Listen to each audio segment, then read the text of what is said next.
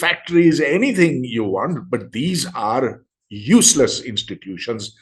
They do not contribute to the building of the mind. Why? They do not. Why? Because they're not designed to.